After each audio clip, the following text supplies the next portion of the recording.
In this video, I am going to talk about the historical and literary background to the Restoration literature, and its characteristics. John Dryden. He lived in the 17th century.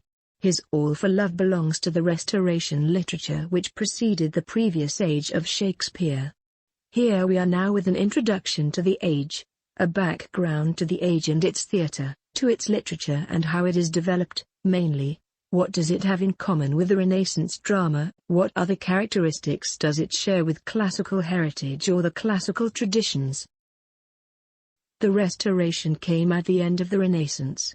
At the end of the Renaissance time, there were these Puritan rules, the establishment of the Republic in order to denote the change in the political system at the end of the Renaissance.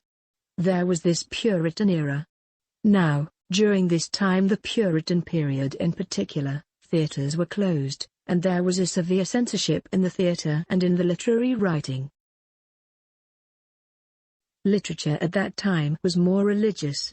By the close of the Renaissance, there were a lot of conflict, economic, social, and religious conflict. The monarchy was to be damned, and to be get rid of. The Republic did not last long, and there was the Restoration. The King of England was a resort. He used to live in France. King Charles II was resort, and he came back to England. So, this is when the Restoration time started. Generally speaking, the Restoration literature, the new literature that appeared after 1660, came as a reaction against the Puritan fate. Literature at that time was a reaction against Puritanism, and it rejected all its oppressions, its forms of severe laws and moral discipline. It was made to please the upper-class audience. The skeptical audience, in particular, which was devoted to science and towards society. In other words, it was the age of science and not religion. In the modern terms, it is the age of science for sure, because society is different.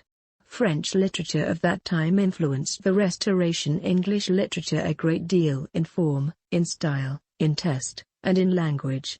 So, there was this desire for French clarity and correctness.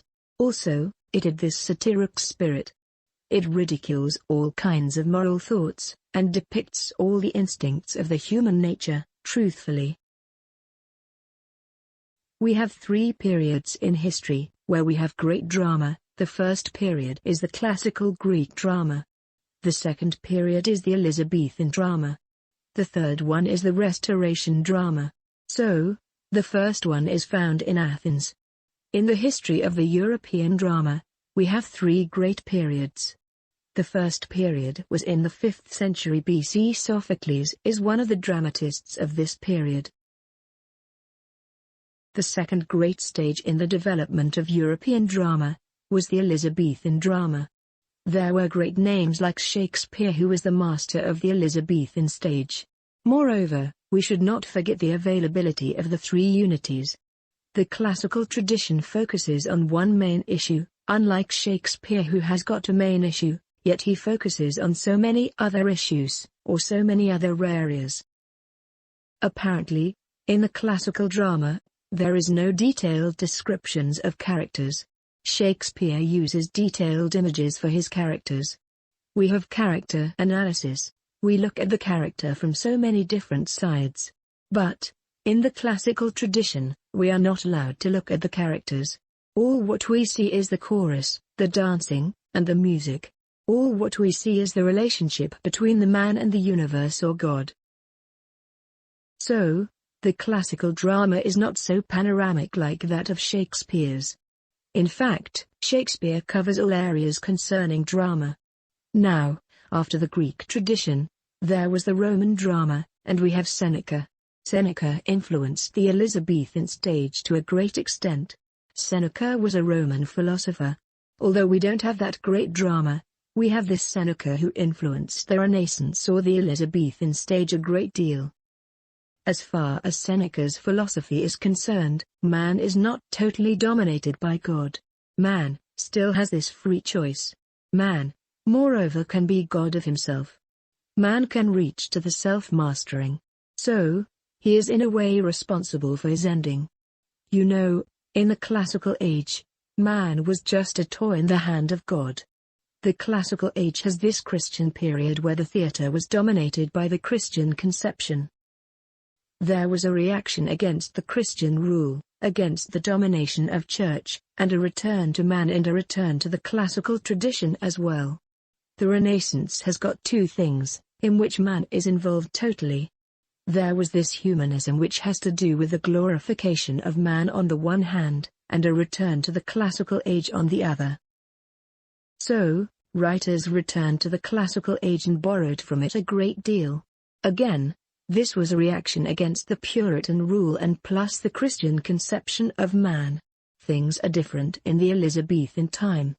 It is considered to be the age of the Renaissance, of discoveries, of geographical expansions, of scientific researches. On stage, there was this aspiring character, that is to say, characters with ambition. For example, Dr. Faustus is really a representative of the Renaissance or the Elizabethan time. Dr. Faustus is a man of science, follows ambition to reach out the secrets of the universe. He wants to create his fate. He wants to be master of himself.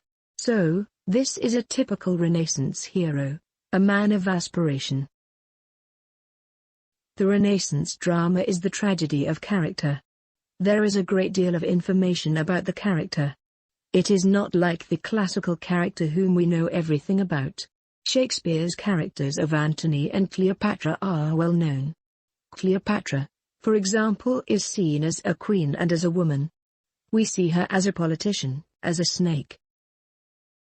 There is much focus on the character. We see Antony split between two kinds of opposites. Antony has got vices and virtues. We admire that he has got this kind of superhuman qualities, but at the same time, we are allowed to see his vices and faults in order to sympathize with him. The audience cannot help admiring his vices and flaws. Shakespeare is objective. He does not give him to present a sort of balance. Antony is one example.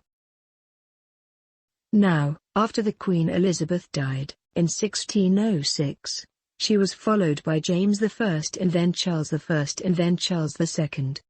This is at the end of the Renaissance, and it was called the Caroline period or the Jacobean era. It is called Jacobean, reference to Jacob, or Caroline era, reference to Charles. After the Jacobean period we have the Puritans, this Puritan influence, and we have the Republic. During this period, the Puritan theatres were totally closed until the Restoration time. So, it was reopened again by the return to 1660. It is the Restoration Theatre. This comes to life when the Republic time ended and the monarchy was restored in Britain. The monarchy at first was down, by the Puritans, and the Republic was made. So, at 1660, the Republic ended and the monarchy came after the Charles II. He came to England and this was the beginning of the Restoration literature and the initial date of the modern literature. Charles II lived in France and brought with him a lot of French influences. This is the way the Restoration started under the Neoclassicism and the Great Time, or the Great Period where tragedy was at its top.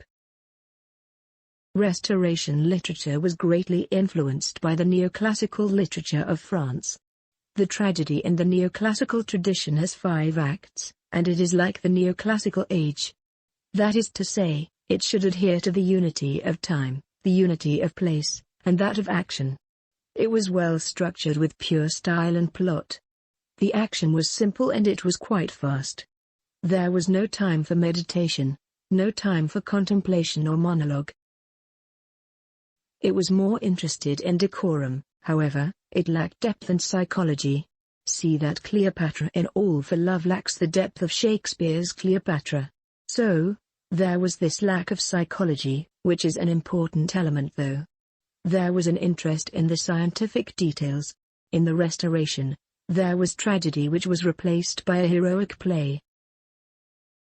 With heroic tragedy, we are going to see how it has got an idealized character and an idealized theme. We have, for example, an idealized hero, that is a superhuman character, and we have idealized beauty of the heroine. That is all in All for Love. Love is included in the process of idealization. It is the heroic tragedy which was to replace the tragedy. It was a popular form in the Restoration time. Most of its characteristics are exaggerated. Setting, speeches, and high-sounding and pompous words. This is what the heroic tragedy is, and it characterizes the drama in the Restoration time.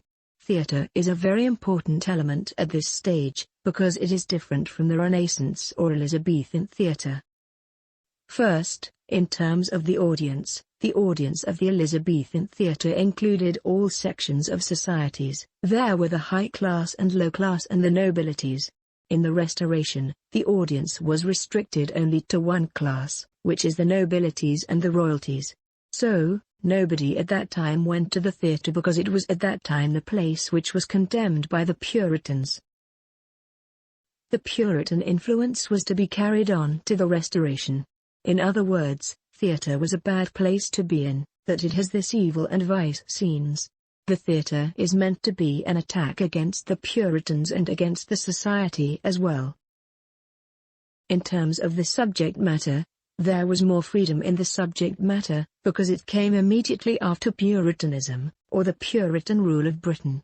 Because the Puritans were severe and oppressive, literature in general came as a reaction against this kind of Puritan oppression. Theatre was one of these reactions. So, there was this freedom of expressions, and a lot of sexual scenes, sexual talks, sentimentalities, and things that did not exist in the previous stages. In terms of the stage, it witnesses such a development. To demonstrate, there were more sophisticated stage machineries. To sum up the whole point, it was poor during the Elizabethan time, for there were no sceneries, and the stage was almost bare. Moreover, they do not care about the poor things which were put on stage before actors. However, in the Restoration time, there were more sceneries and things to be used, in addition to the availability of movable sceneries to indicate this advanced move. Female characters were allowed on stage. During Shakespeare's time, female characters were not allowed on stage. Cleopatra and Ophelia, all these examples used to be played by little boys at their teenage. You know, at teenage boys will look quite tall but yet they still have this soft voice, womanizing voice. So, at that time, at the Elizabethan in particular, there were female characters who were introduced for the first time. Due to the fact that Shakespeare was quite popular in the Restoration, there was a remodeling of Shakespeare's plays. The most important feature among all is that there were the heroic plays, which replaced the tragedy, and it came directly from France. It talked about idealized and superhuman characters and subject matters. This is the end of our subject. Please, do not forget to click notification bell, like, share, comment, subscribe my channel.